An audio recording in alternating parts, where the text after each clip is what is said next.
अस्सलाम वालेकुम स्टूडेंट्स आज हम पढ़ेंगे ओबिजिटी के हवाले से। हम पढ़ेंगे कि ओबिजिटी क्या चीज़ है, what is mean by obesity. So obesity क्या है? ओबिजिटी ओबिजिटी क्या है? Obesity is that you have a high amount of fat in your body, and from that definition you can notice that obesity is not about more weight, it is about more fat. To understand this, you may weight more because you are tall and this is normal. अच्छा, इस slide में क्या है? इस slide में हमारे साथ obesity जो कि है इसकी डिफिनीशन हमें बताया गया है कि ओबिजिटी किसे कहते हैं। और वो डिफिनीशन उन्होंने किस तरह की है? उन्होंने ओबिजिटी की डिफिनीशन में ज़्यादा जोर जो डाला है वो मोर या हाई अमाउंट ऑफ फैट पर डाला है। ये ओबिजिटी का क्या मतलब है? The high amount of fat in our body is called obesity. यानी बॉडी में ज़्यादा फैट को, हाई अमाउंट ऑफ फैट को ओबिजिटी कहते हैं। और इस हवाले से याद रखिए कि ओबिजिटी का वेट से कोई ताल्लुक नहीं है। ये नहीं है कि अगर किसी बॉडी का वेट ज़्यादा है हम कहते हैं कि ये बंदा ओबीज है, नहीं। Obesity is not about more weight, यानी मोर वेट हमेशा जो आपको एक बंदा नजर आता है और उसका वेट ज्यादा होता है तो इसका ये मतलब नहीं होता है कि ये ओबीज है, क्योंकि वेट से ताल्लुक नहीं है।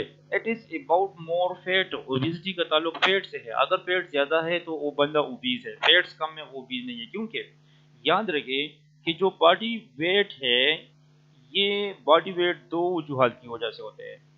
It is due to two factors. एक जो कि है बॉडी वेट जो कि है ये फैट की वजह से होती है। फैट यानी किसी बॉडी में फैट है तो एक जो कि है फैट की वजह से होती है। दूसरा जो कि है हमारे जो बॉडी मसल होता है, बॉडी मसल। सो बाज़ औक़ात बॉडी मसल, एक बंदे के बॉडी मसल जो कि है वो इतने ज़्यादा लार्जर होते हैं कि वो बंदा जो कि उसका वेट ज़्यादा होता है। आप लोगों ने नोट किया होगा कि जो लोग जिम वगैरह करते हैं, एक्सरसाइज करते हैं, तो उनके मसल जो कि वो लार्जर हो जाते हैं। इसी वजह से उसके बॉडी का वेट भी ज़्यादा हो जाता है। तो इट डजंट मीन कि वो बंदा ओबीज है। ओबीज कब होगा? अगर मसल्स लार्जर नहीं हो, अगर उसके बॉडी में फैट ज़्यादा हो। अगर उसकी बॉडी में फैट ज्यादा हो तो वो बंदा ओबीज है। याद रखिए obesity is not about more wait, it is about more fat. And इसके लिए आपको अब किस तरह पता चलेगा कि एक बंदा ओबीज है या नहीं है? तो इसके लिए वर्ल्ड वाइड जो कि है इसके लिए एक फार्मूला यूज होता है, और वो फार्मूला क्या है? So that formula is BMI, जिसको कहते हैं बॉडी मास इंडेक्स, इसको कहते हैं। This is called body mass index. Body mass index क्या है? The body mass index is the formula through which we can find out the we can find out के either this person is obese or not. मैं एक दफा read करता हूँ इसको। Now you want to know if you are obese और not, and this is easy. All you want, ये बहुत इजी है आपको ये पॉइंट आउट करना कि आप ओबीज है या नहीं है। किस तरह इजी है? All you want is to measure your weight in KG and height.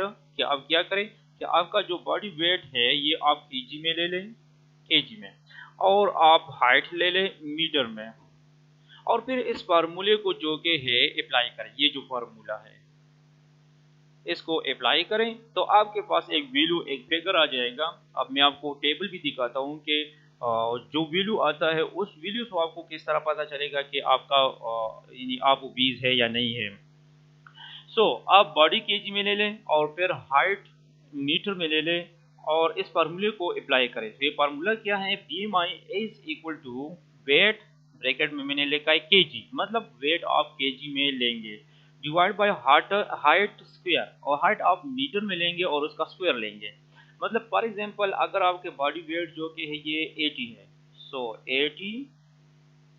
80 divided bye, और अगर आपका हाइट है फॉर एग्जांपल 6 है, आप 6 का स्क्वायर लेंगे, यानी स्क्वायर ऑफ 6 आप लेंगे। ये क्या बन जाएगा? 80 डिवाइडेड बाय 80 डिवाइडेड बाय 6 का जब आप स्क्वायर लेते हो यानी 6 6 36 हो, यानी आप इसको 36 पर डिवाइड करेंगे। सो 80 डिवाइड बाय 36, ऐसे आपके पास जो वैल्यू आ जाता है, सॉरी यहाँ पर मैं तो मुझसे थोड़ा मिस्टेक हो गया, 80 डिवाइड बाय 6, ये 6 नहीं है, असल में 6 मैंने फीट में लिया है, 6 फीट आपका हाइट है। तो अगर 6 फीट आपका हाइट है, यानी 6 फीट को अब हम इसको कन्वर्ट करेंगे। इसको मैं दोबारा करता हूँ। For example, if your body weight is 80, if your body weight is 80, ये आपका बॉडी वेट है डिवाइड बाय आपका बॉडी हाइट जो कि है, ये फॉर एग्जांपल हम तो बॉडी हाइट को अक्सर फीट में लेते हैं। ये 6 फीट हाइट है आपके बॉडी का, और 80 kg जो कि है आपके बॉडी का वेट है। 80 kg आपके बॉडी का वेट है, और ये 6 फीट जो कि है ये हाइट है आपका। अब इस फार्मूले में, यानी वेट तो हमें केजी में लेना है, वेट तो ठीक है, लेकिन हाइट जो कि है ये हम मीटर में लेंगे और फिर इसका हम स्क्वायर लेंगे। 6 फीट जो कि है ये तकरीबन it is equal to 1.8 metre. 80 and divided by ये 1.8 के बराबर है। अब इसका हम स्क्वायर लेंगे 1.8 का, सो ये बनता है it is equal to 80 divided by 1.8 का हम स्क्वायर लेंगे, 1.8 का स्क्वायर लेंगे, so it is equal to about 3.24 का ये बराबर हो गया, 3.24। अब 80 को हम डिवाइड करेंगे 3.24, तो ये तकरीबन बनता है 24 बनता है। अब आपके पास वैल्यू 24 वैल्यू आ गया। इस फार्मूले के मुताबिक अगर आपके बॉडी वेट जो कि है ये 80 kg है और हाइट जो कि है ये 6 फीट है, तो आपके पास 24 आता है। अब आप किस कैटेगरी में आते हैं, ओवरवेट है, ओबीज है, या मतलब आप लीन है मतलब कमज़ोर हैं। आपको किस तरह पता चलेगा? आपको एक टेबल में दिखाता हूँ, ये आपका टेबल है। सो ये बीएमआई जो आपका जो वीडियो जो फिगर निकलता है, ये इसका टेबल है कि आपको किस तरह पता चलेगा कि आप ओबीज है या नहीं है। आपका रिजल्ट 24 आया था।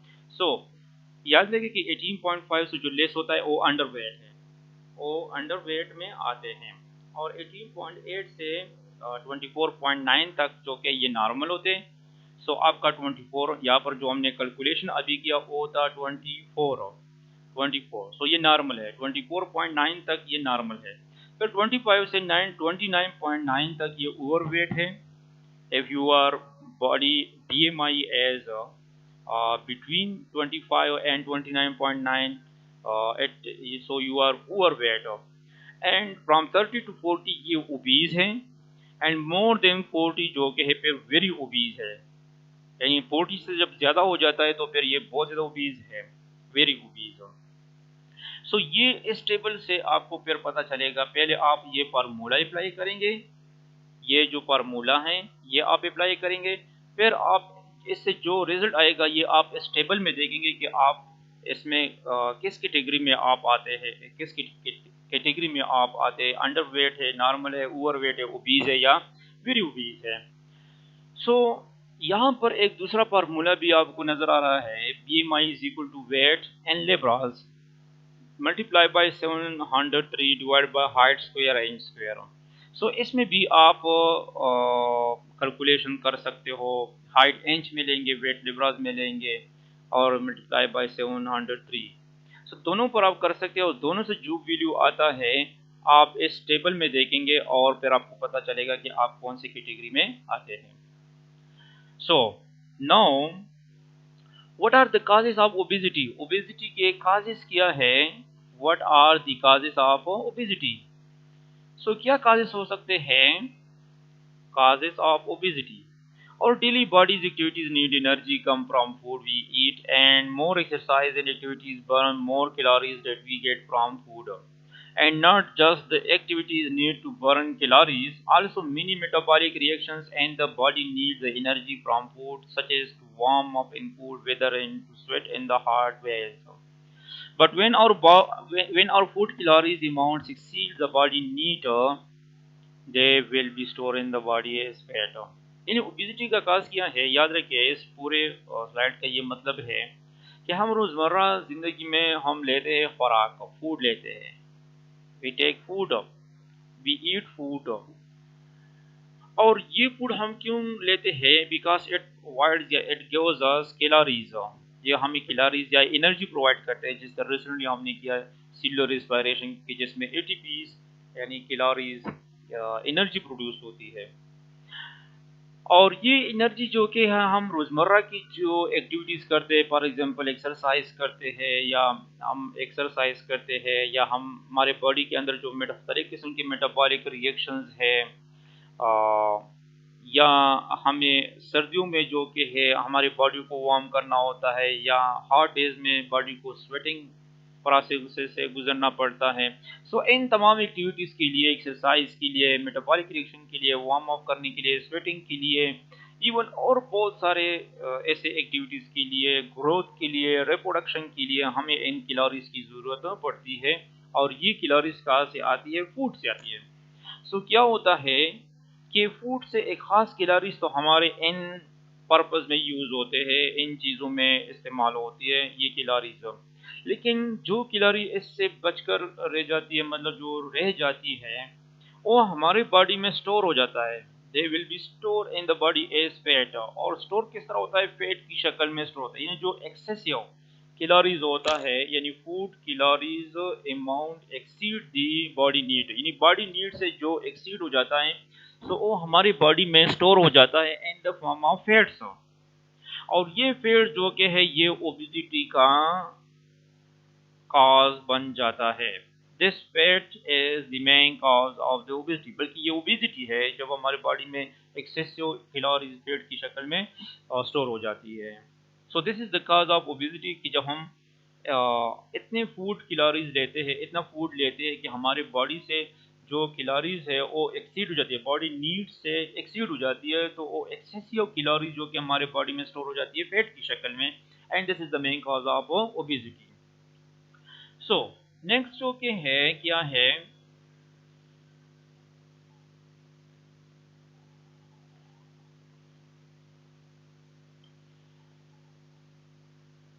नेक्स्ट है so the cause of obesity as So the cause of obesity is combination of states and risk factors that work together to store more fat in our bodies, and these factors include so main factor जो main cause है वो क्या है? To store more fat, जिस तरह पहले हमने बात की। अब ये है कि हमारे बॉडी में ये ज़्यादा फैट कब स्टोर हो जाता है? क्यों हम इतने कौन सा ऐसा कंडीशन है जिसमें जो हम कैलोरीज लेते हैं ये हमारे बॉडी नीड से एक्सीड हो जाते हैं और फिर हमारे बॉडी में फैट्स की शक्ल में स्टोर हो जाते हैं? सो ऐसे कौन से ऐसे कंडीशंस है जिसमें एक्सेसिव कैलोरीज जो कि ये फैट की शक्ल में स्टोर हो जाते हैं? यानी कौन से ऐसे कंडीशंस है जो मेन काज जो हमने ओबेसिटी का पढ़ा कि मेन काज क्या है? फैट स्टोरेज है।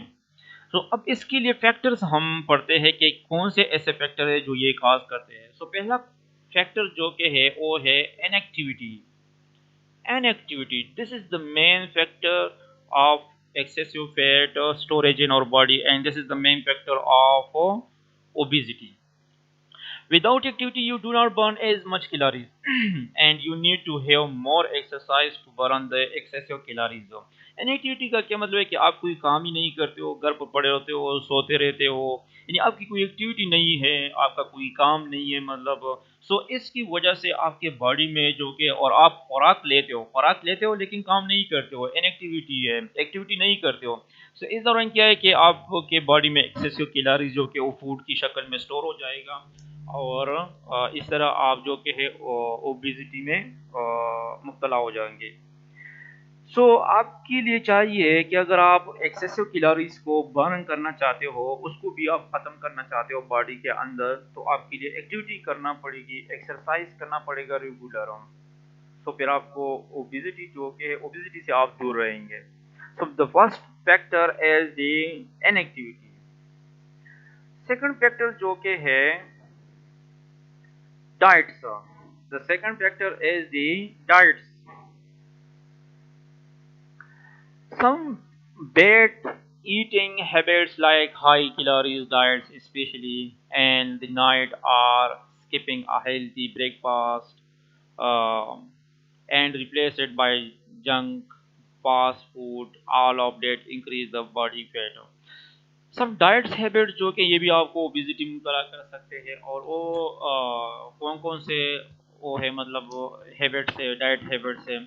फॉर एग्जांपल आप ऐसे खुराक लेते हो जो हाई कैलोरीज के होते हैं, हाई कैलोरीज डाइट्स आप लेते हो स्पेशली नाइट के टाइम में, या आप एक हेल्थी ब्रेकफास्ट को आप स्किप करते हो और एक हेल्थी ब्रेकफास्ट की बजाय आप फास्ट फूड पर ज़्यादा जोर देते हो, यानी आप ज़्यादा फास्ट फूड लेते हो। सो हाई कैलोरी डाइट्स और फास्ट फूड एक्सेट्रा ये ऐसे कुछ चंद खुराक है जो आपकी बॉडी वेट को इंक्रीज करता है। सो डाइट्स हैबिट जो कि ये भी आपके बॉडी वेट को इंक्रीज कर सकता है, बॉडी फैट को इंक्रीज कर सकता है, और आप ओबेसिटी में मुब्तला हो सकते हो। नेक्स्ट क्या है, प्रेगनेंसी एज अ फैक्टर, जिसकी वजह से आपके बॉडी में फैट ज्यादा होकर आप ओबेसिटी में मुब्तला हो सकते हो। Pregnancy, some women after the baby is born have an increase in their weight, and if they do not lose their that weight with many pregnancies after that they becomes obese।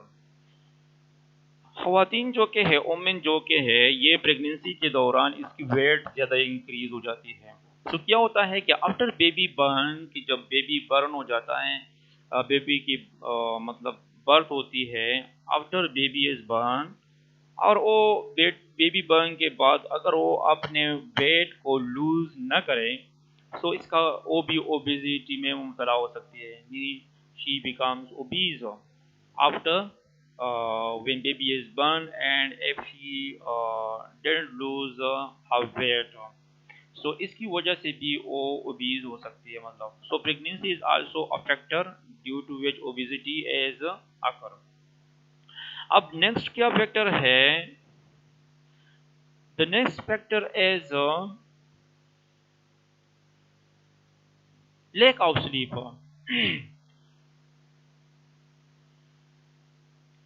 This causes disturbances in the body hormones and increase the appetite. You also may crave to high calories food। Lack of sleep जो कि ये भी एक फैक्टर है obesity का, या body में ज़्यादा फैट स्टोरेज का, क्योंकि इससे कुछ हार्मोन्स की डिस्टर्बेंस होती है और फिर एपिटाइट काज करता है, जिसकी वजह से आप ज़्यादा खुराक लेते हो और जिसकी वजह से बंदा जो कि वो ओबेसिटी में मुब्तला हो सकता है। स्लीप के बाद कुछ ड्रग्स भी है जो आप लेते हो रोजमर्रा जिंदगी में, वो ड्रग्स भी जो कि वो आपको ओबीस कर सकता है। Some medication lead to the body to gain more weight. These drugs include diabetic medications, कुछ स्टीरॉइड्स, मोस्टली स्टीरॉइड्स, कुछ beta blockers, antiseizure drugs, antipsychotic drugs and antidepressant drugs. So अगर आप ये ड्रग्स ले रहे हो, सो इस ड्रग्स को आप स्टडी करें कि कौन सा ऐसा ड्रग्स है जो आपको ओबीस कर सकता है। सो आप इसकी जगह आप अल्टरनेट ड्रग पर ले सकते हो, क्योंकि ये ड्रग जो कि है क्या करता है, दीज ड्रग्स कॉजेज ओबेसिटी, आपके बॉडी में फैट स्टोरेज जो कि इंक्रीज करता है, जिसकी वजह से आप ओबेसिटी में मुब्तला हो सकते हो। सो अगर आप ये ड्रग्स ले रहे हो तो पहले जो कि आप अपने कंसल्टेंट या फिजिशियन से मशवरा करें कि ये ड्रग जो कि ये ओबेसिटी काज करता है या नहीं करता है, मतलब अगर if they cause obesity, so avoid it, and आप इसकी जगह अल्टरनेट ड्रग ले सकते हो फिर। सो ड्रग्स जो कि ये भी एक फैक्टर हो गया ओबेसिटी का, कि ये भी कुछ ऐसे ड्रग्स भी है जो ओबेसिटी काज कर सकते हैं। नेक्स्ट कॉज क्या है? The next cause is the medical conditions. कुछ ऐसे मेडिकल कंडीशंस है जिसमें बंदा ओबेसिटी में मुब्तला हो सकता है। Some disease and syndromes lead the body to store more fat and gain weight, like Cushing syndrome हो गया जिसमें बॉडी वेट इंक्रीज हो जाता है। Some disease low the metabolic rate in the body. Some disease low the metabolic rate in the body and low the amount of burned calories every day, such as the hypothyroidism. And some disease lead the patients to low his activities, such as arthritis or maybe the patients with paraplegia. So यहाँ पर तीन condition हमने ऐसे medical condition हमने mention किए जिसकी वजह से ओबेसिटी आकर हो सकती है। एक कोशिन सिंड्रोम, दूसरा जो कि है हाइपोथायराइडिज्म। यहाँ पर मैं आप लोगों को पॉइंट आउट करता हूँ हाइपोथायराइडिज्म, दूसरा ये कंडीशन हो गया।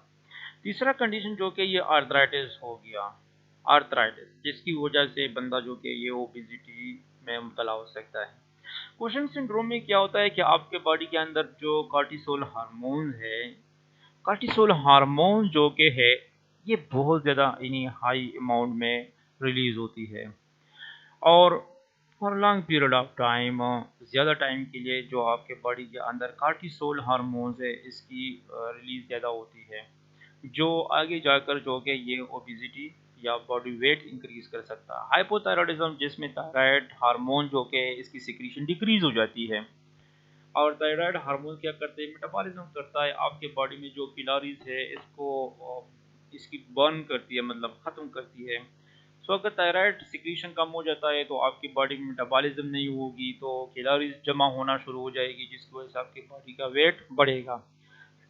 So hypothyroidism is also one of the cause of the obesity and arthritis, क्योंकि arthritis की वजह से भी बंदा इनएक्टिव हो जाता है क्योंकि पेन होता है और बंदा जो कि इतना वो मूवमेंट या वॉक या रनिंग नहीं कर सकता है, तो due to low his activity कम होने की वजह से मेडिकल कंडीशन, ये तीन ऐसे मेडिकल कंडीशन है जो ओबेसिटी को काज कर सकते हैं। Next, genetic problem. Genetic effects, genes affect the amount of body fat we store and where to store. हमारी बॉडी में कुछ ऐसे जीन्स है जो वो डायरेक्ट करते हैं कि बॉडी में फैट्स स्टोर करना है नहीं स्टोर करना है, कहाँ पर स्टोर करना है। तो जेनेटिक में भी, जीन में भी अगर कोई डिफेक्ट आ जाए तो जेनेटिक भी एक प्रॉब्लम हो सकती है। Family lifestyle it is the main factor of the obesity, because some families ऐसे फैमिलीज होते हैं जिसका वॉकिंग, चलना फिरना, आउटिंग करना ये बहुत ज़्यादा कम होता है और इसका एक्सरसाइज कम होता है, तो ऐसे फैमिलीज में जो कि है ये ओबेसिटी केसेस ज़्यादा होते हैं। Not because of the genes we find the obesity runs in the families, it is also because of the family lifestyle। इस तरह एक तो ये वॉक और रनिंग से, दूसरा बास फैमिलीज इस तरह होते हैं, आप देखते हो कि हमारे हर मुख्तलिफ रीजन में जो लोग रहते हैं तो इनके हर किस्म के लोगों का, फैमिलीज का जो खाना पीना रहन सहन है ये डिफरेंट होते हैं। बास फैमिलीज जो कि वो ज़्यादा वेजिटेरियन होते हैं, वेजिटेबल ज़्यादा खाते हैं। बास फैमिली जो कि है वो मतलब वेजिटेबल के अलावा गोश्त वगैरह ज़्यादा खाते हैं। बास फैमिली जो कि ये फ्रूट ज़्यादा लेते हैं, यानी ये लाइफ से बास फैमिली इस तरह होते हैं कि वो फास्ट फूड जो कि ज़्यादा खाते हैं, मतलब सो फैमिली लाइफस्टाइल में ये जो इसके ईटिंग हैबिट्स है ये बहुत ज़्यादा मैटर करते हैं। So not because of the genes we find the obesity runs in the families, यानी सिर्फ genetics नहीं बल्कि it is also because of their lifestyle and the food they eat on। lifestyle पर भी and the food they eat on। So we can notice that some countries such as USA have more obese people than other countries like Japan, and this is because the culture and the lifestyle। मुख्तलिफ countries में इसका जो ratio different आता है it is due to their culture and lifestyle की वजह से। So next जो के हैं age. Age is also a factor of the obesity, age भी एक फैक्टर है ओबेसिटी का। Obesity could occur at any stage but when we eat, when we get age we lose more amount of muscles belt, more amount of muscles give higher rate of metabolism and calories burning। When we lose them we reduce the calories burning and tend to fill the body with fat. क्या होता है ageing के साथ कि हमारे with ageing जितना उम्र बढ़ता है एक बंदे का तो मसल जो कि है ये लूज हो जाते हैं. The person loses their muscles और मसल्स मेन वो आर्गन है मेन वो जगह है जहाँ पर मेटाबॉलिज्म होती है और जहाँ पर जो एक्सेसिव कैलोरीज है उसकी बर्निंग होती है. So if a person lose their muscles so वो पॉइंट तो खत्म हो गया जहाँ पर मेटाबॉलिज्म अकर होता था. फिर मेटाबॉलिज्म नहीं होगा तो फिर क्या होगा हमारे बॉडी के अंदर कैलोरीज जो कि है वो या जो फैट्स है वो स्टोर होना शुरू हो जाएगा. सो विद एजिंग जो कि है एज के साथ साथ जो कि है ये भी एक फैक्टर है कि ये ओबेसिटी काज कर सकता है. सो नेक्स्ट क्या है अब क्वेश्चन ये है कि एक बंदा ओबीज है if a person is obese so क्या ओबेसिटी जो कि ये कॉम्प्लिकेशंस काज कर सकते हैं तो बिल्कुल काज कर सकते हैं. Obesity is not itself a disease. Obesity खुद एक डिजीज नहीं है बल्कि ये हमारी बॉडी के अंदर कई ज़्यादा डिजीजेस पैदा कर सकती है यानी कई ज़्यादा कॉम्प्लिकेशंस काज कर सकते हैं. और वो कॉम्प्लिकेशंस क्या है ओबेसिटी की वजह से हमारी बॉडी के अंदर क्या कॉम्प्लिकेशंस आ सकते हैं. सो एक कॉम्प्लिकेशन क्या है टाइप 2 डायबिटीज अकर होता है.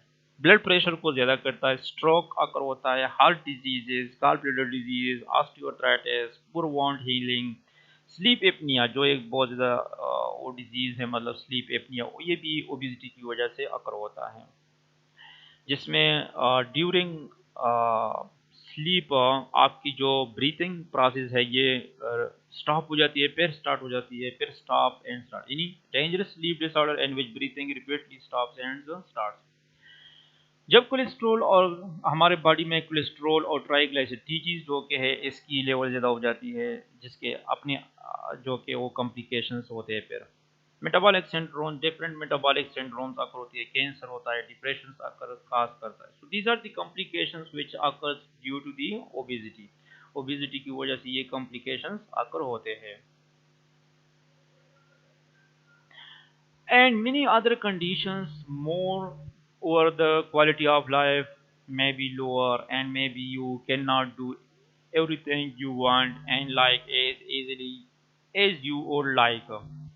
You cannot join some family activities or you feel some shame or depressed. यानी इस कॉम्प्लिकेशन के अलावा कुछ और भी ऐसे फैक्टर्स हैं जो काज कर सकते हैं यानी आपकी क्वालिटी ऑफ लाइफ जो कि है your life quality of life becomes lower. क्यों? क्योंकि आप अपनी लाइफ में हर वो काम फिर नहीं कर सकते. यू डू नॉट या you can't do everything in your life. जो आपको पसंद हो और हर काम आप नहीं कर सकते हो फिर. और आप कई ज़्यादा ऐसी फैमिली एक्टिविटीज़ होते हैं जिसमें आप फिर हिस्सा नहीं ले सकते हो क्योंकि फिर क्या होता है the a person feel shame क्योंकि जो 20 बंदा होता है वो कुछ शेम या डिप्रेस्ड होता है इसकी वजह से कि लोग मेरी तरफ देखेंगे और मेरा वेट ज़्यादा है. सो अक्सर आप लोगों ने नोट किया होगा ये सब बंदा जो कि है फिर बहुत ज़्यादा फैमिली एक्टिविटीज़ या इसकी जो क्वालिटी ऑफ लाइफ है ये लोअर हो जाती है.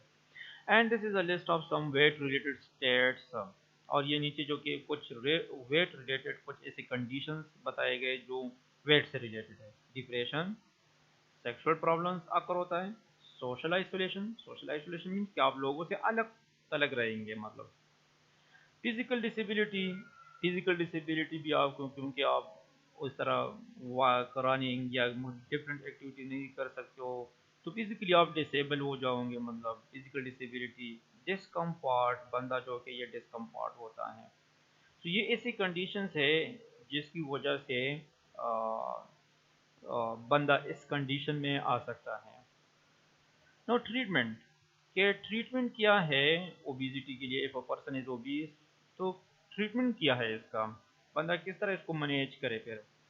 The healthy weight is the main goal for obesity treatment, and you can reach that by making a good treatment plan with your doctor and maybe a big stream of nutritionist dietitian, obesity specialist and nurse. So क्या होता है कि अगर आपको मालूम हो जाता है that you suffering from obesity, तो आप जो कि है जो न्यूट्रिशनिस्ट है इसके पास जाएं, डाइटिशियन के पास, कोई जो ओबेसिटी स्पेशलिस्ट होता है या नर्स, यानी ये पूरा एक टीम होता है जो इकट्ठे काम करते हैं ओबेसिटी की ट्रीट करने के लिए। सो क्या होता है, आपको क्या करने पड़ेगा, इफ़ यू आर ओबीज आपको क्या करना पड़ेगा। इंशाल्लाह इस पर मैं एक सेपरेट क्लास भी लूँगा वेट रिडक्शन के लिए, ओबेसिटी को ख़त्म करने के लिए कि क्या प्लानिंग करनी चाहिए। सो डाइटरी चेंजेस, सबसे पहले जो ज़रूरी बात है कि आप डाइटरी हैबिट्स को चेंज करेंगे, डाइटरी चेंजेस आप लाएंगे अपने अंदर। ऐसे डाइट्स नहीं करेंगे विच कंटेन्स हाई कैलोरीज, और कोशिश करेंगे फास्ट फूड एक्सेट्रा इन चीज़ों से आपको परहेज करना चाहिए। हमेशा ज़्यादा फोकस करनी चाहिए वेजिटेबल्स, ग्रीन वेजिटेबल जो होते हैं, लीफी वेजिटेबल जो होते हैं, इन पर ज़्यादा फोकस करनी चाहिए। सो डाइटरी चेंजेस आप अंदर लाएंगे। दूसरा जो कि है, पहले तो ये पॉइंट बहुत ज़्यादा ज़रूरी है कि आप डाइटरी चेंजेस लाए अपने अंदर। दूसरा फिर इसके बाद जो दूसरी बात फिर ज़रूरी है वो है एक्सरसाइज एंड एक्टिविटी। एक्सरसाइज और एक्टिविटी करें तकरीबन रोज़ाना डेली लिहाज से आपको 30 मिनट 30 मिनट्स ज़रूर करनी चाहिए एक्सरसाइज। 30 मिनट्स वॉक आपके लिए ज़रूरी है, 45 मिनट्स 1 आवर तक। सो आपको रेगुलरली एक्सरसाइज करनी चाहिए। थर्ड जो कि बिहेवियर चेंजेस, यानी आप स्ट्रेस वगैरह इनसे आप अपने आप को दूर रखें। बिहेवियर चेंजेस जो कि हैं, प्रिस्क्रिप्शन मेडिकेशन, इसके साथ साथ अगर आप डाइटरी चेंज लाते हो, एक्सरसाइज भी करते हो, बिहेवियर चेंज भी आप, तो इसके साथ साथ आप कुछ मेडिसिन भी आप यूज़ कर सकते हो वेट रिडक्शन के लिए, ओबेसिटी ख़त्म करने के लिए, जिसके प्रोडक्ट्स है जो मुख्तलिफ़ किस्म के मार्केट्स में, या आप फिजिशियन के पास जा सकते हो कि वो आपको एक प्रॉपर मेडिकेशन जो कि वो प्रिस्क्राइब करें और वो आप ले सकते हो। इस तरह अगर आप ये सारी चीज़ें करते हो, आपने मेडिसिन भी ली, आपने ये चीज़ें भी, फिर भी अगर वेट रिड्यूस नहीं होता है, इन सब कोशिशों के बावजूद आप नाकाम हो चुके हो और आपका वेट कम नहीं हो रहा है, सो लास्ट ऑप्शन एक सर्जरी भी है, वेट लॉस सर्जरी भी आप कर सकते हो। So these are the treatment plans for obesity को ख़त्म करने के लिए।